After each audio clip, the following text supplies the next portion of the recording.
উদ্দেশ্য হচ্ছে আজকের এই যুব অধিকার পরিষদের প্রতিষ্ঠা বার্ষিকী প্রোগ্রামে যাওয়ার আগে দুইটা কথা বলতে চাই। প্রথমত আমি পরিষ্কারভাবেই বলেছি যে আমরা একটা বৈষম্যহীন মানবিক কল্যাণ রাষ্ট্র গঠনের চিন্তা থেকেই আমরা 2018-তে কোটা সংস্কার আন্দোলন শুরু করি এবং সফল আন্দোলনের পরেও আমাদের দাবি দেওয়া আদায় হয়েছিল। আবার কোটাটা এবার আদালতের মাধ্যমে এসেছিল। আমরা 2021 সালে যখন আমরা মনে করেছি যে রাষ্ট্রের প্রতিটা সেক্টরে এরকম কোটা কিংবা চাকরির মতো অনেক বৈষম্য অনিয়ম আছে যেখানে মানুষ অবিচার এবং অন্যায়ের শিকার হচ্ছে, সেটা একটা পরিবর্তন দরকার।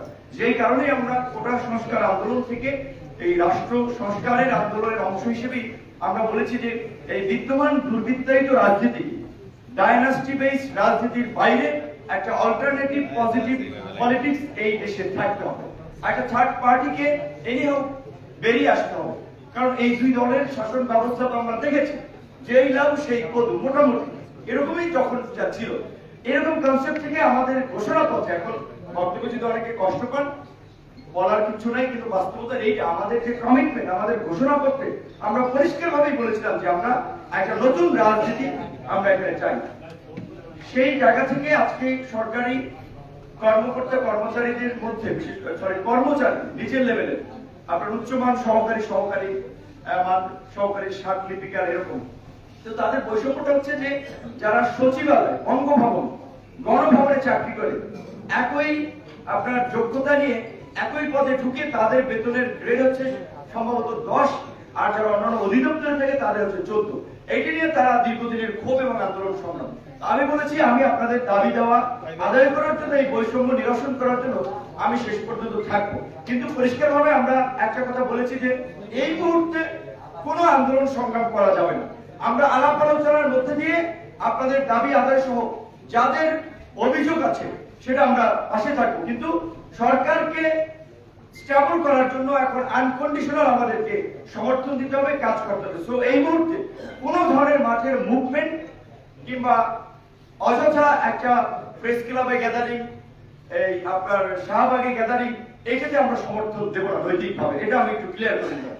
আজকের প্রসঙ্গে যেটা আমরা বলতে চাই যে যুব অধিকার পরিষদের প্রতিষ্ঠা বার্ষিকী উপলক্ষে যেহেতু দেশের পূর্বাঞ্চলের রাজ্যগুলো সহ জেলাগুলো সহ অনেক জায়গায় বন্যায় প্রায় 1.5 কোটি মানুষ দুর্ভোগের শিকার, ইতিমধ্যেই গণ অধিকার পরিষদ এবং অঙ্গ সংগঠনের নেতৃবৃন্দ টিম আকারে সারা জেলায় কাজ করছে। এখন যেহেতু পানি কিংবা যোগাযোগ না থাকার ফলে আবার পরিচিত মুখ না গেলে মিডিয়া সেটা কভার দেয় না, যে কারণে তাদের কার্যক্রমগুলো পত্রপত্রিকা মিডিয়াতে আসছে না, বাট তারা ব্যাপক পরিসরে কাজ করছে।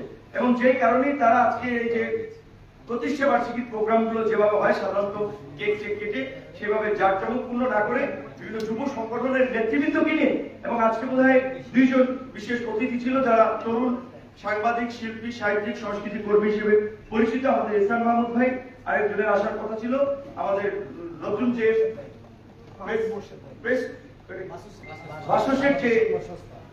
আপনার পরিচালক পদে নিয়োগ পেয়েছেন মাহবুব মোর্শেদ ভাই, তারা আগেও যুব অধিকার, ছাত্র অধিকার আমাদের সাথে সবসময় ছিলেন।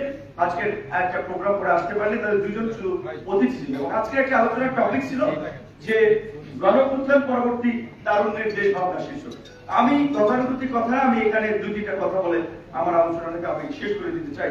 আর আমার মনে হয় পরবর্তীতে আমাদের নেতৃবৃন্দের খেয়াল রাখবেন, এই বিকালের প্রোগ্রাম করলে টেলিভিশন, পত্রপত্রিকার নিউজ কাভারেজের জন্য 6টার মধ্যে শেষ করা দরকার, নাহলে তারা এটা অফিসে নিউজ করে এটা পৌঁছাতে পারে না।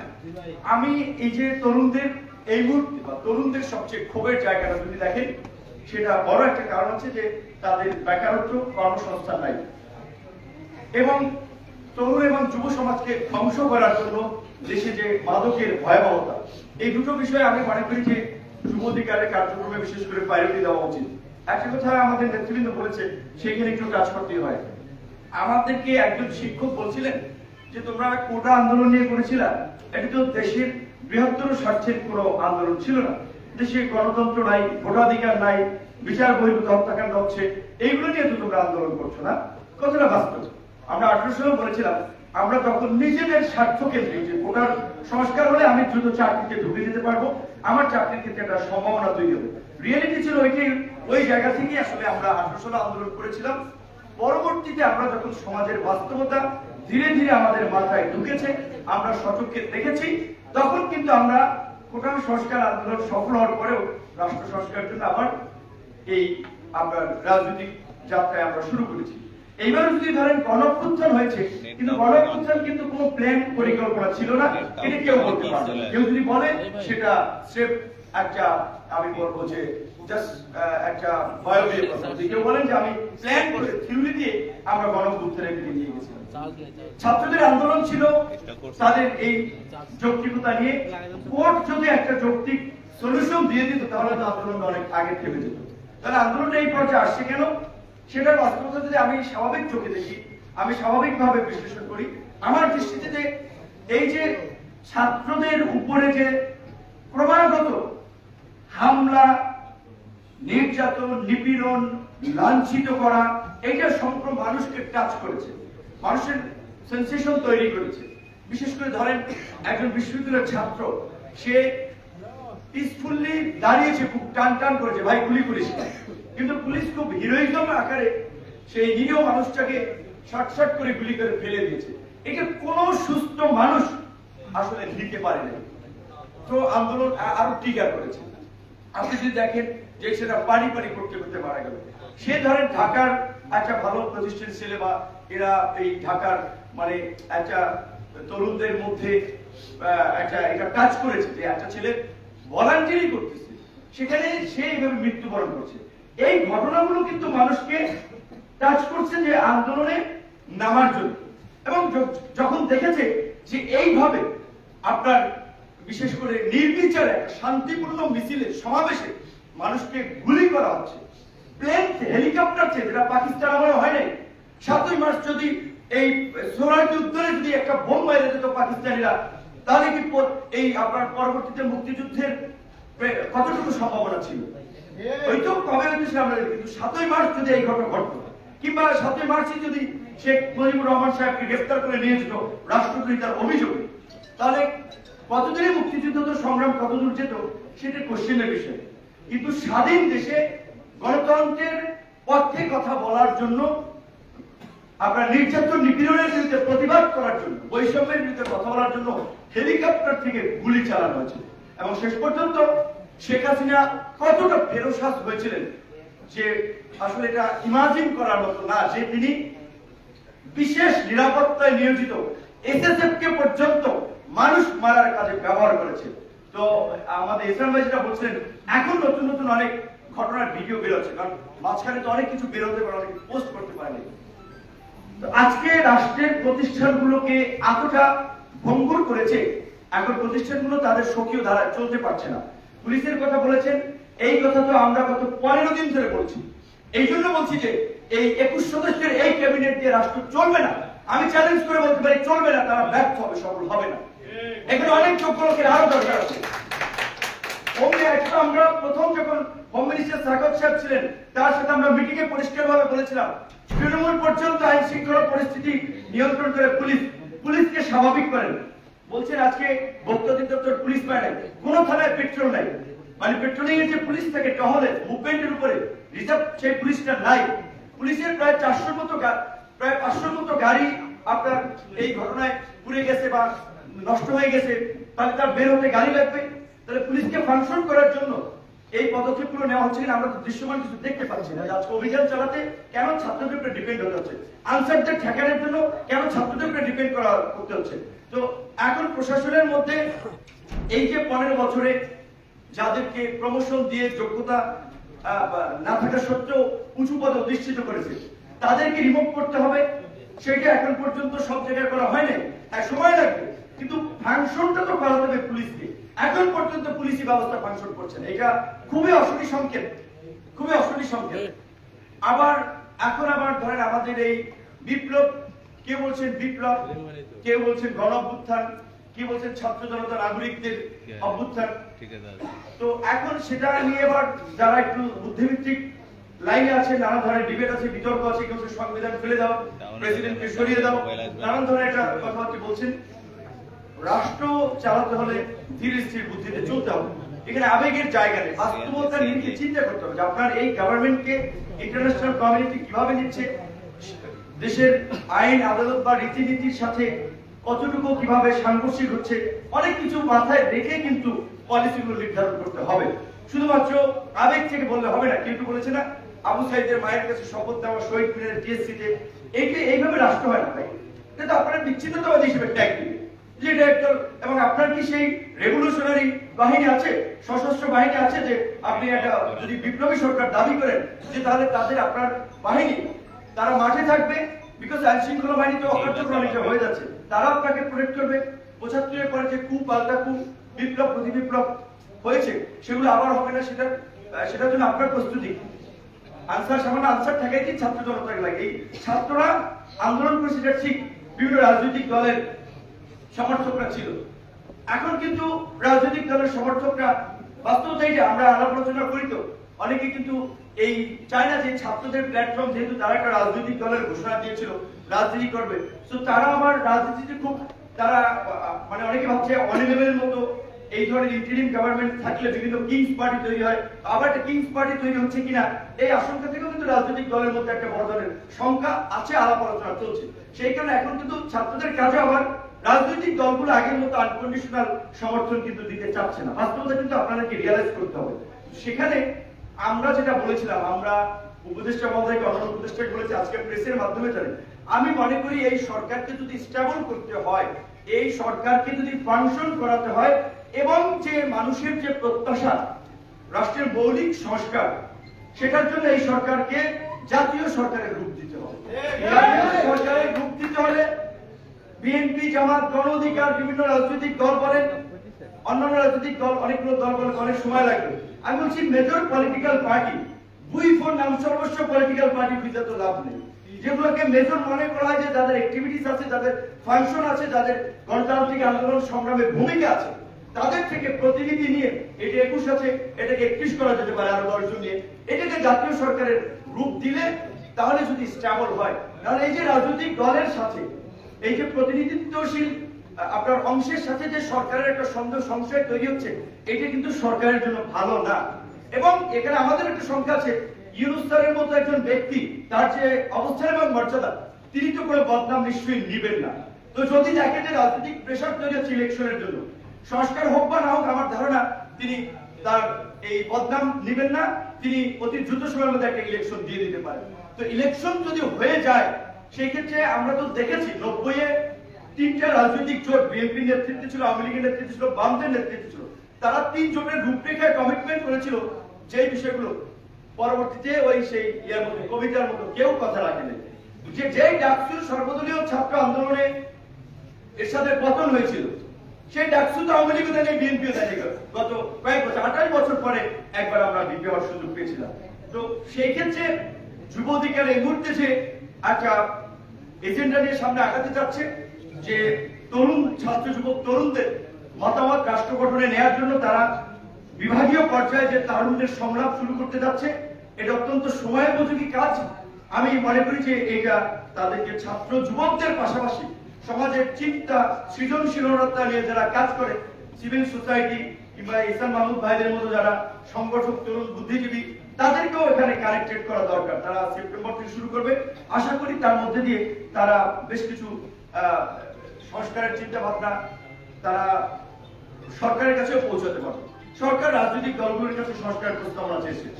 আমরা কিন্তু ৪২টা রাজনৈতিক দল, বিএনপি সহ আমরা কিন্তু ৩১ দফা রাষ্ট্র সংস্কার একটা রূপরেখা দিয়েছি। এটা কিন্তু বিএনপির একক কর্মসূচি না। আজকে এক ভাই বলেছেন ইসলামী আন্দোলনের যে ২বারের বেশি প্রধানমন্ত্রী থাকতে পারবে না, এটা কিন্তু আমরা ওই ৩১ দফায় আমরা দিয়েছি। এমনকি আমাদের দল ঘোষণা হয়েছে ২১ সালে, আমাদের দলের গঠন এই ঘোষণাপত্রে আমরা কর্মসূচিতে বলে দিচ্ছি যে একই সাথে একই ব্যক্তি দলীয় প্রধান এবং সরকার প্রধান থাকবে না, একই ব্যক্তি ২বারের প্রধানমন্ত্রী থাকবে না। খুব বেশ কিছু রিফর্ম আমরাও দিয়েছি। তারপর সমন্বিত ভাবে কিন্তু রাজনৈতিক দলগুলো আমরা ৩১ দফা কর্মসূচিটা দিয়েছি।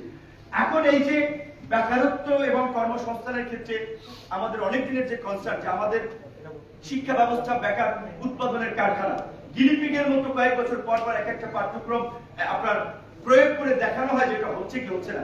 সেই ক্ষেত্রে আমি মনে করি এই অন্তর্বর্তীকালীন সরকার নিরপেক্ষভাবে সমাজের সব স্টেক হোল্ডার এবং প্রকৃত অর্থে যারা এইটা নিয়ে কাজ করে তাদেরকে দিয়ে একটা শিক্ষা কমিশন গঠন করে একটা নতুন শিক্ষা নীতিমালা তারা প্রণয়নের একটা উদ্যোগ নিয়ে সেটাকে বাস্তবায়নের দিকে তাদেরকে যেতে হবে। পাঠ্যপুস্তক নতুন পাঠ্যক্রম সাজাতে হবে, কারণ এরা তো চেতনার ট্যাবলেট গিলাইছে পাঠ্যপুস্তক, কাজে এটাকে ইতিহাসকে যেভাবে বিকৃত করেছে একটা নির্মোহ ইতিহাস রচনা করতে হবে, সেজন্য পাঠ্যক্রম আবার এটা পুনর্বিন্যাস প্রয়োজন আছে। একই সাথে এই যে আমাদের তরুণ জনগোষ্ঠী, কিছুদিন আগে ডয়েচে ভেলেতে একটি রিপোর্ট হয়েছিল যে আমরা প্রায় 4,73,20,000 কর্মক্ষম তরুণরা কোনো কাজের সাথে যুক্ত নাই। সংখ্যাটা 4,73,00,000। এই যে একটা বিপুল তরুণ জনগোষ্ঠী যারা কাজের বাইরে, একটা প্রবাদ আছে যে আপনার idol brain is evil workshop, অলস মস্তিষ্ক শয়তানের কারখানা। তো এই তরুণদেরকে যদি আমরা কাজে এনগেজ না করতে পারি, এই তরুণদের মধ্যে কিন্তু অপরাধ প্রবণতা বাড়বে, তাদের মাধ্যমে সমাজে বিশৃঙ্খলা নৈরাজ্য তৈরি হবে। কারণ আমরা একেবারে যদি রাতারাতি ছাত্র যুবক তরুণদের যে আনকন্ডিশনাল স্যাক্রিফাইস আমরা দেখেছি, আমরা একেবারেই সবাই চারিত্রিক ভাবে অনেস্ট হয়ে গেছি, আইডিওলজি মানে আইডিয়াল হয়ে গেছি, এটি কিন্তু না। দীর্ঘদিনের যে পচা সমাজ ব্যবস্থায় আদর্শিক ভাবে আমরা প্রজন্মকে গড়ে তুলতে পারি না। সুতরাং সেক্ষেত্রে কর্মসংস্থান এই বেকার তরুণদের এই মুহূর্তে খুবই একটা গুরুত্বপূর্ণ ইস্যু বলে আমি মনে করি। কিন্তু বাস্তবতা হচ্ছে আমার দেশের যে ভালনারেবল ইকোনমি, নতুন কর্মসংস্থান সৃষ্টি করা খুব difficult. At the same time আমাদের এখন ইকোনমি যাদের হাতে, ইকোনমি আছে এসালম, বসুন্ধরা, সামিট গ্রুপ, ওরিয়ন, এরকমের ধরেন 20 থেকে 25টা বড় বড় মাল্টিন্যাশনাল কোম্পানি বা বিজনেস মাফিয়াও কেউ কেউ এর মধ্যে। তো তাদের কাছে তারা কিন্তু ইতিমধ্যেই টাকা পয়সা ম্যাক্সিমাম দেশ থেকে বাইরে সরিয়ে ফেলেছে, এমনকি অনেকে গ্রেপ্তারের আতঙ্কে দেশে নাই। সুতরাং আমি প্রধান উপদেষ্টাকে বলেছিলাম যে আপনি ইকোনমির মানুষ, ব্যবসায়ীদেরকে কিভাবে কনফিডেন্স দেওয়া যায়, যারা প্রকৃত অপরাধ করেছে তাদের বিচার হবে, কিন্তু ব্যবসায়ীদেরকে যদি কনফিডেন্সে না আনা যায় ইকোনমি স্টেবল করা ডিফিকাল্ট হবে। সুতরাং এই যে অর্থনৈতিক চ্যালেঞ্জ, সামাজিক চ্যালেঞ্জ, রাজনৈতিক চ্যালেঞ্জ, সরকারকে আমরা যতই সমর্থন দেই, আমরা আন্দোলন থামাইলাম 1 মাস, তারপরে তোমার আন্দোলন তৈরি হবে, অনেক ধরনের আন্দোলন তৈরি হবে। এবং এই যে পতিত স্বৈরাচার, তাদের হাতে লক্ষ লক্ষ কোটি টাকা রয়েছে, এই টাকা দেশকে অস্থিতিশীল করার কাজে ব্যবহার করবে। আর তাদেরকে ফুয়েল দেওয়ার জন্য আছে আমাদের প্রতিবেশী দেশ ভারতের তো ওপেন সিক্রেট। এই যে ভারতীয় এজেন্টরা গণমাধ্যমে বসে আছে, প্রশাসনে বসে আছে, এখন পর্যন্ত হয়তো অনেকে ভুল পাল্টাইছে, কিন্তু তাদের বিরুদ্ধে যদি ব্যবস্থা না নেওয়া হয় সরকারের বিপদ আছে। কাজে সেই ক্ষেত্রে এই যে তরুণদের এই স্পিডকে ধরে রাখার জন্য যুব অধিকার পরিষদের একটা সুসংগঠিত সুশৃঙ্খল কাঠামো তারা কাজ করতে পারে অন্যান্য যুব সংগঠনগুলোকে নিয়ে। এবং আমাদের এখানে একটা বিষয় অবশ্যই মনে রাখতে হবে, যারা গত 15 বছরে এই সরকারের হালুয়া রুটির ভাগ পেয়েছে, বেনিফিশিয়ারি ছিল, তারা অনেকে কিন্তু এখন ভোট পাল্টাইয়া বিপ্লবী হয়েছে। এই যে গত বছর, এই যে কয়েক বছর ধরে যে আমরা আন্দোলন করলাম, কোন কোন দল আন্দোলন করেছে আপনারা জানেন না? কারা রাস্তায় ছিল আপনারা জানেন নাই? আমরা বলেছিলাম বিএনপি, জামাত, বাম, ডান এখন দেখার সুযোগ নাই, আসেন গণতন্ত্র পুনরুদ্ধার এবং নির্বাচনের প্রশ্নে আমরা একসাথে রাজপথে নামি। কারা কারা লিপ সার্ভিস দিয়েছে, বাস্তবে নামে নাই, সেটা তো আপনারা দেখেছেন। এহসান মাহমুদ ভাই তিনি চাকরি হারিয়েছিলেন একটা কলম লিখে। মাহমুদ ভাই যে এখন বাসসের পরিচালক হয়েছেন, এরা উপযুক্ত লোক, এদের রুজিতে আঘাত করেছিল, এদেরকে থামানোর জন্য। এইরকম ভাবে যারা লড়াই সংগ্রাম করেছে তাদেরকে অবশ্যই সরকার, পরবর্তী সরকারকেও মূল্যায়ন করতে হবে, তাদের শ্রমের ত্যাগের মূল্যায়ন করতে হবে, সম্মান দিতে হবে। একই সাথে যারা তলে তলে দালালি করেছে, আপোষ করেছে, তারা যেন কোনোভাবেই এই জাতীয় সরকার কিংবা পরবর্তী কোন নির্বাচন কোন জায়গায় যেন তারা এসে কোটা নিশ্চিত না করে। তারা দ্বিতীয়বার কাছ থেকে নির্বাচনের আগে নির্বাচনে যাওয়ার জন্য, প্রার্থী দেওয়ার জন্য, আন্দোলন না করার জন্য পয়সা পাতি নিয়েছেন, ডকুমেন্ট আছে। দ্বিতীয়বার চিফকে এখন জিজ্ঞেস করেন যে আপনি কারে কারে কোন দলকে কত টাকা দিয়েছেন, সব বের হয়ে কাজে ওই দালালদেরকে আমাদেরকে কিন্তু চিহ্নিত করেন। এখন অনেকে বড় বড় কথা বলছেন। যুব অধিকার পরিষদের প্রতিষ্ঠাবার্ষিকী থেকে আলোচনা একটু লং হয়ে গেছে। আমি সর্বশেষ একটা কথা বলবো যে আমাদের এখানে যে ছাত্র যুবক ভাইটি মুজাহিদ, তার গুলিবিদ্ধ হয়েছিল, তার চিকিৎসা দেওয়াটা একটা সংকট ছিল আমাদের জন্য, যে কলিজার এখানে গুলি লেগেছিল। তার চিকিৎসা সম্পূর্ণ কোঅর্ডিনেট করেছিল বিএনপির স্বাস্থ্য বিষয়ক সম্পাদক, বিএসএমইউর অনেকদিন ধরে পদ বঞ্চিত ডাক্তার ডাক্তার রফিক ভাই, এবং উনি মিনিমাম আমাদের রেফারেন্সে আমি নাহিদ, আসিফ, ওই ঢাকা সাকাফি যারাই আন্দোলন ছিল সবাইকে ফরহাদ আলিম ডোনার ভাই, খালেদা জিয়ার উপদেষ্টা এবং রফিক ভাই নাম্বার দিয়েছিলাম, কারণ মেডিকেল সাপোর্টটা ওনারা আমাদেরকে দিয়েছিল। তো এই যে ছাত্রদেরকে আমাদের যদি মেডিকেল সামলানো লাগতো, কয়েক কোটি টাকা লাগতো, এই টাকা আমরা কোথা থেকে দিতাম? তো এই যে আন্দোলনের কথা আমরা এই জন্য বলছি যে এই আন্দোলনে বিভিন্ন শ্রেণীর পেশার মানুষের যে কত কন্ট্রিবিউশন, সে একজন ডাক্তার হয়ে শুধুমাত্র চিকিৎসা দরকার এই লোকটাকে গ্রেপ্তার করে আমাদের সাথে রিমান্ডে নিয়ে গেছিল, রিমান্ডে ঝুলাইছে। এই ধরনের মানুষদেরকে এখন যদি আমি দেখতে পাচ্ছি স্বাস্থ্য ব্যবস্থায় যে এখন পর্যন্ত আহতদের একটা তালিকা হয়নি, নিহতদের একটা তালিকা হয়নি, স্বাস্থ্য ব্যবস্থায় ডিসি হিসেবে অ্যাপয়েন্টেড করেছে এই সরকারের একজন বেনিফিশিয়ারি, তার বিরুদ্ধে ডাক্তার আন্দোলন করেছে, এখন পর্যন্ত তাকে সরানো হয় নাই। তো এই ফাঁসিবাদের দোসররা যদি উপদেষ্টাদের চারপাশে থাকে, মিনিস্ট্রিতে গুরুত্বপূর্ণ পদ দখল করে থাকে, তাহলে তো সরকার ডুবানোর জন্য এরাই যথেষ্ট। উপদেষ্টা মহোদয়গণ তারা বাস্তবতা বুঝে প্রকৃত স্টেক হোল্ডারদের সাথে আলাপ আলোচনা করে কাঙ্ক্ষিত বাংলাদেশ বিনির্মাণে এগিয়ে যাবেন। আমরা সব ধরনের সহযোগিতা তাদেরকে করতে চাই, তার জন্য যত সময় লাগে।